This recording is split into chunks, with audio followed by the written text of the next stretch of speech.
আসসালামু আলাইকুম। বর্ণমালা আদর্শ উচ্চ বিদ্যালয় কলেজের অনলাইন ক্লাসের অষ্টম শ্রেণীর শিক্ষার্থীদের শুভেচ্ছা। আশা করি শিক্ষার্থীরা ভালো আছো। ঈদ পরবর্তী ক্লাসে তোমাদের স্বাগতম। আমি বাংলা বিষয়ে আজকে পাঠদান করছি। আমাদের বাংলা গদ্যাংশ, পদ্যাংশ, ব্যাকরণ অংশ এবং নির্মিত অংশ শেষ হয়ে গেছে। আমাদের এই সামনে যে পরীক্ষাটা, এই পরীক্ষার যে সংক্ষিপ্ত সিলেবাস, এই সিলেবাসে আমাদের প্রায় শেষ হয়ে গেছে। তো আমরা গদ্যাংশ থেকে তোমাদের পড়িয়েছি এবং তা থেকে সৃজনশীল প্রশ্ন করেও তোমাদের দেওয়া হয়েছে। তো তোমরা বাসায় বসে কী ধরনের পড়া পড়ছো বা এর থেকে যে পদ্যাংশগুলো থেকে যে প্রশ্ন আসবে, জ্ঞানের প্রশ্ন, অনুধাবন প্রশ্ন, সেগুলো তোমরা কতদূর পড়েছো সে সম্পর্কে হচ্ছে আজকের ক্লাসটা। যে আমি পড়াতে কিন্তু ভিতর থেকে তোমাদের জ্ঞানের প্রশ্নগুলো বলেছিলাম, অনুধাবন প্রশ্নগুলো বলেছিলাম, তাছাড়া সৃজনশীল প্রশ্নের মধ্যেও ছিল।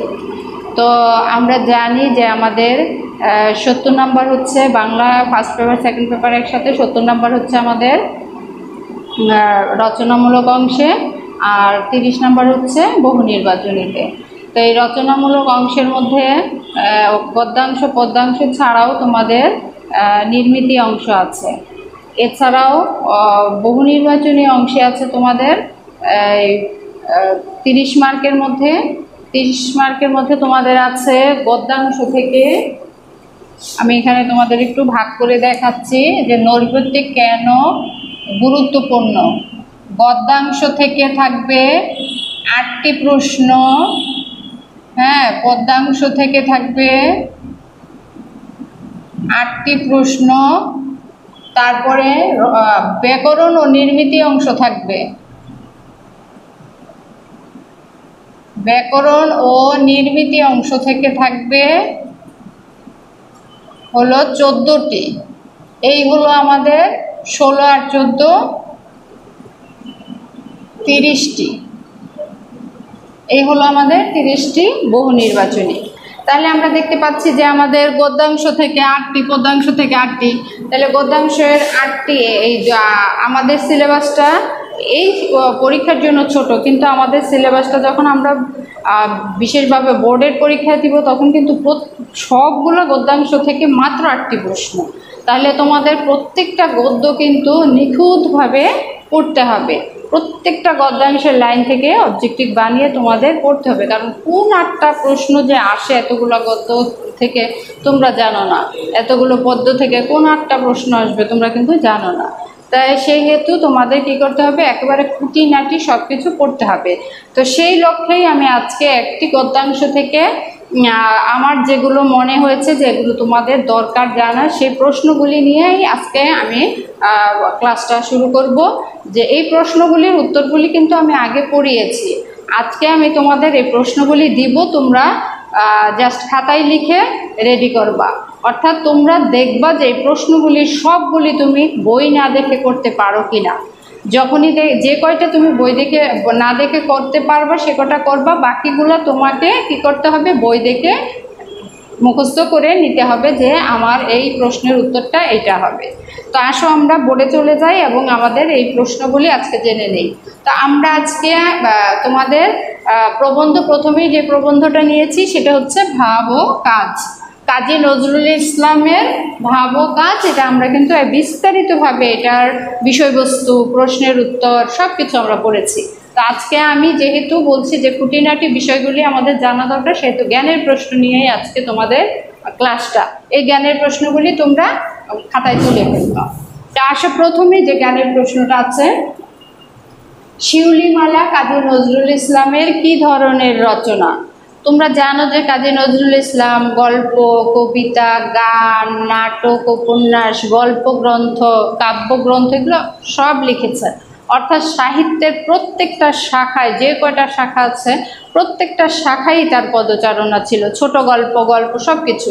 তাহলে আমরা শিউলিমালা কি ধরনের রচনা, তার এই তোগুলো সাহিত্যের শাখার মধ্যে কোন শাখাটার হচ্ছে শিউলিমালার মধ্যে পড়ে? আমি আজকে উত্তর বলবো না, কারণ উত্তরগুলো আমি আগে বলেছি। আগে প্রশ্নগুলো তোমরা আজকে সাজিয়ে নিবা তোমরা। কুম্ভকর্ণ কে? কুম্ভকর্ণ কে? আমরা প্রবন্ধের মধ্যে পড়তে পড়তে বলেছিলাম যে কুম্ভকর্ণের ঘুম ভাঙানো যায়। কুম্ভকর্ণের ঘুমের কথা বলেছি যে প্রবল ঘুম, হ্যাঁ অনেক ঘুম, কিন্তু কিছু মানুষ আছে কুম্ভকর্ণের মতন ঘুমায়। তারা কারা? এখন এই তারা কারা না, প্রশ্নটা হচ্ছে কুম্ভকর্ণকে। 3 নম্বর হচ্ছে ভাবো কাজ প্রবন্ধে কোনটিকে মহাপাপ বলা হয়েছে? তোমরা অনেক প্রশ্নই এগুলার অনেকগুলাই নিজেরা এখনই উত্তর করতে পারবা। ভাবো কাজ প্রবন্ধে কোনটিকে মহাপাপ বলা হয়েছে? 4 নম্বর হচ্ছে স্পিরিট। স্পিরিট কি? আমি আবার বলছি, স্পিরিট কি? আমি এখানে শব্দের অর্থ থেকেও কিন্তু জ্ঞানের প্রশ্ন তৈরি করেছি। 5 নম্বর আছে কোন বিষয় বিবেচনা করে কাজে নামলে উৎসাহ অনর্থক নষ্ট হবে না? আমরা জানি আমাদের কিছু কাজ আছে ভেবেচিন্তে না কাজ করলে কিছু দূর আগানোর পরে যখন কাজে বিফলতা আসে তখন আমরা কি করি? নিরাশ হয়ে কাজটা ছেড়ে দিই। কিন্তু সেই কাজটা শুরুর আগে আমাদের কোন বিষয়টা আগে বিবেচনা করতে হবে, ভাবতে হবে। সেটাই ভেবে যদি আমরা কাজ করি কোন বিষয়টা, সে কাজে আমরা উৎসাহ হারিয়ে ফেলবো না। তাইলে বিষয়টা হচ্ছে কোন বিষয় বিবেচনা করে কাজে নামলে উৎসাহ অনর্থক নষ্ট হবে না। 6 নম্বর কত সালে কত বছর বয়সে কাজী নজরুল ইসলাম কঠিন রোগে আক্রান্ত হন? তো আমরা জানি যে তিনি সাহিত্য সাধনায় মাত্র খুব অল্প বয়সেই, আমি এখন বয়সটা বলছি না, অল্প বয়সে তার সাহিত্য সাধনায় ছেদ করে, অর্থাৎ সাহিত্য সাধনার সমাপ্তি ঘটে। তিনি একটি দুরারোগ্য রোগে আক্রান্ত হন। সেটা কত বছর বয়সে?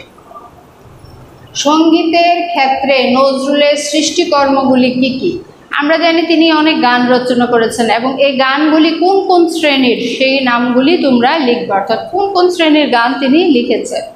আমরা জানি আমাদের নজরুল সঙ্গীত আছে, শ্যামা সঙ্গীত আছে, গজল আছে, ইসলামী গান আছে, যে কোন কোন গানগুলি তিনি সৃষ্টি করেছিলেন।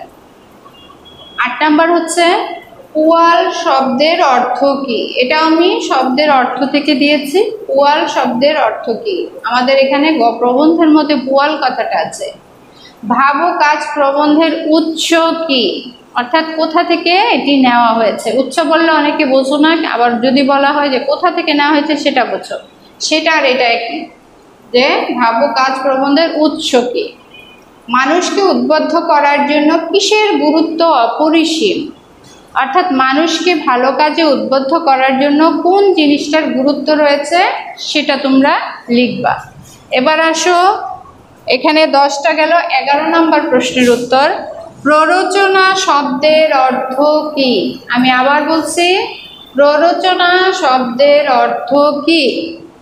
12 নম্বর কত সালে বাঙালি পল্টন ভেঙে দেওয়া হয়? আমরা জানি তিনি যখন 10ম শ্রেণীতে পড়েন তখনই প্রথম বিশ্বযুদ্ধ শুরু হয় এবং বিশ্বযুদ্ধ চলাকালীন সময়ে তিনি সেই যুদ্ধে অংশগ্রহণ করেন এবং সেই যুদ্ধে তিনি বাঙালি পল্টনে যোগদান করেন এবং যুদ্ধ শেষে সেই বাঙালি পল্টন ভেঙে দেওয়া হয়। সেই সালটা লিখবা। 13 নম্বর কিসের অভাবে ভালো উদ্যোগ নষ্ট হয়ে যেতে পারে? আমি আবার বলছি, কিসের অভাবে ভালো উদ্যোগও নষ্ট হয়ে যেতে পারে? 14 নম্বর হচ্ছে বিদ্রোহী কবিতাটি কোন পত্রিকায় প্রথম প্রকাশিত হয়? আমি আবার বলছি, বিদ্রোহী কবিতাটি কোন পত্রিকায় প্রথম প্রকাশিত হয়? 15 নম্বর হচ্ছে লেখক কত সালে ঢাকা বিশ্ববিদ্যালয় থেকে ডি.লিট উপাধি পান? আবার বলছি, কাজী নজরুল ইসলাম কত সালে ঢাকা বিশ্ববিদ্যালয় থেকে ডি.লিট উপাধিতে ভূষিত হন? 16 নম্বর কত সালে কাজী নজরুল ইসলাম 21শে পদকে ভূষিত হন? আমি আবার বলছি, কত সালে নজরুল ইসলাম 21শে পদকে ভূষিত হন? 18 নম্বর কর্পূর শব্দের অর্থ কি? আমি আবার বলছি, কর্পূর শব্দের অর্থ কি? 19 নম্বর লেখক কোথায় চুরি করতে নিষেধ করেছেন? আমরা এটা প্রবন্ধের মধ্যে পড়েছি যে লেখক কোথায় চুরি করতে নিষেধ করেছেন। এই চুরি কি ঘরে শীত কেটে চুরি না, এটা হচ্ছে মানবতার কথা বলা হয়েছে যে লেখক কোথায় চুরি করতে নিষেধ করেছেন। 21 নাম্বার হচ্ছে 20 নাম্বার হচ্ছে যিনি ভাবের বাঁশি বাজিয়ে মানুষকে জাগিয়ে তুলবেন তাকে কেমন হতে হবে। আমি আবার বলছি, যিনি ভাবের বাঁশি বাজিয়ে মানুষকে জাগিয়ে তুলবেন তাকে কেমন হতে হবে। তাকে কি আমার মতো বা অন্য কারোর মতো 10 জনের মতো হলেই হবে না, তাকে একটু বিশেষ ধরনের হতে হবে। সেটা কি? 21 নাম্বার 10 চক্রে ভগবান ভূত কি? 10 চক্রে ভগবান ভূত কি?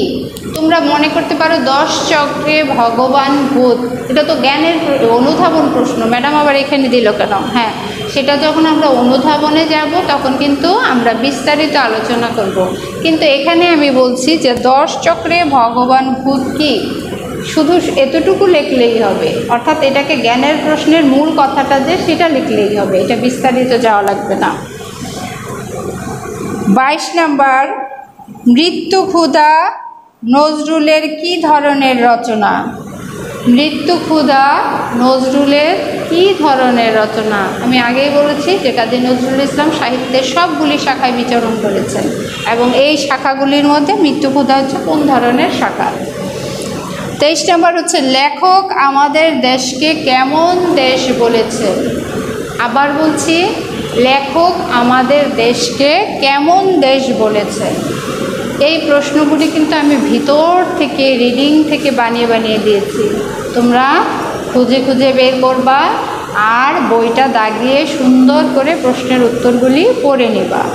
আমাদের ক্লাসটা আমরা আজকে এখানে শেষ করছি। আগামী ক্লাসে আবার আরেকটি প্রবন্ধ নিয়ে এইভাবে খুঁটিনাটি প্রশ্নগুলি নিয়ে তোমাদের সামনে হাজির হব। সেই প্রত্যাশায় সবাই ভালো থাকো, সুস্থ থাকো। আল্লাহ হাফেজ।